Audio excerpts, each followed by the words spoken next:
Could you state your name, please? Richard Clemens. And what is your profession, Richard? I've been a professor most of my life, also in public service with the city of Buckhannon. And how long have you been at the college and with the city? I started at the college in 1977, and I'm retired now, but still teaching a class occasionally. And worked for the city from about 1980 on. And how did you first get involved with Rotary? My first experience with Rotary was actually with my grandfather. When I was growing up, I was a junior in high school, and I knew he was a Rotarian, but I had never been to a Rotary meeting.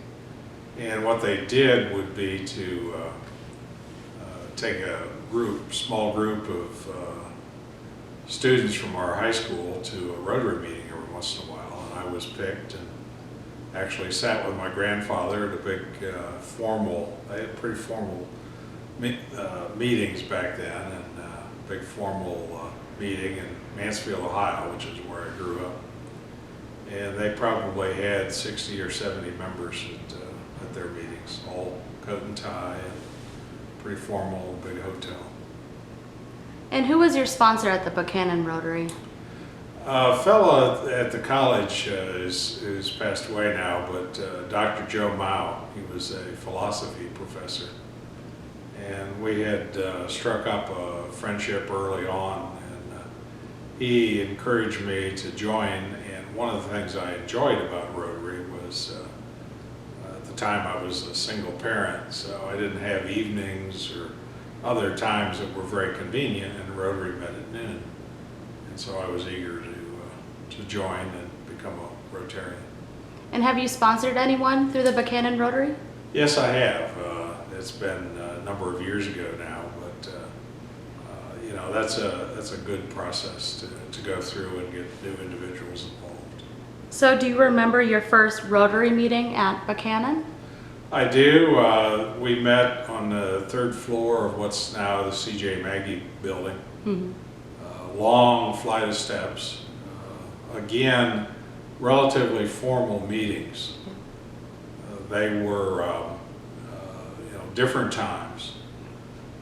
There was one other fellow there who I noticed would show up in a plaid flannel shirt, and I wasn't much on ties or getting dressed up, and I figured if he could show up, because he was a rather well-known individual in the community, mm-hmm. If he could show up without a tie, I could show up without a tie.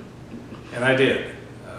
And over the years, Rotary's gotten much less formal. Of course, the whole world's gotten less formal.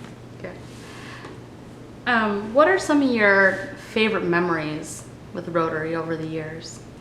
Well, you can't be a member of Rotary without being involved with a number of projects, but probably some of the conversations around the table at lunch, I mean, just meeting a wide range of individuals and working with them on the Rotary projects. And, most of them were fundraising, but Rotary doesn't really use that money for themselves and mm-hmm. give it back to the community. The other area of Rotary that I've enjoyed is service to the world. I've been able to travel quite a bit around the world, and it's amazing how many times I've run into a project that was funded or helped with Rotary International. So I've been very pleased and become a Paul Harris Fellow early in my career.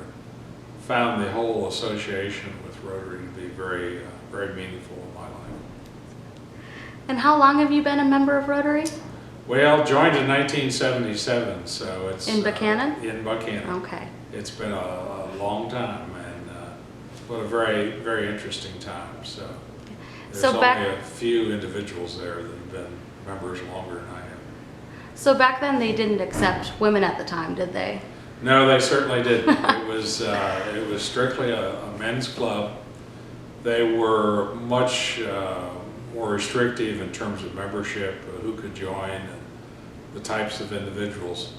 when you walked into the third floor, we shared a meeting room with another service club, but it was really considered Rotary's room. Mm-hmm.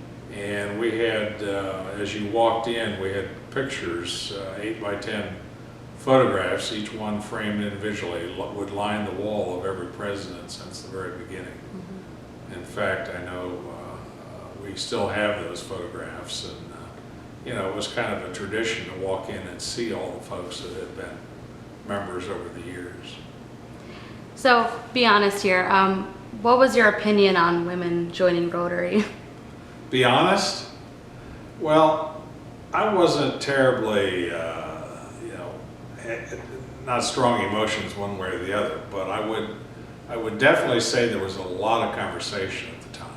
Mm-hmm. We had, although it was a men's club and only men could join, our song leader, our pianist at the time, was a lady from Buckhannon who I believe worked at the high school and would come and play the piano for us every meeting, once a week, for a long time. And she would come in, play the music, and she would exit then the meeting right after the songs and so on. Did not stay for lunch. Really was invited several times to do that, but just, I think, felt uncomfortable given the atmosphere. The wait staff, or wherever we were working or eating lunch at the time, would typically leave, and once the doors closed, I will say the conversation sometimes changed flavor because it was a men-only club, and that was one of the things that obviously changed rather quickly.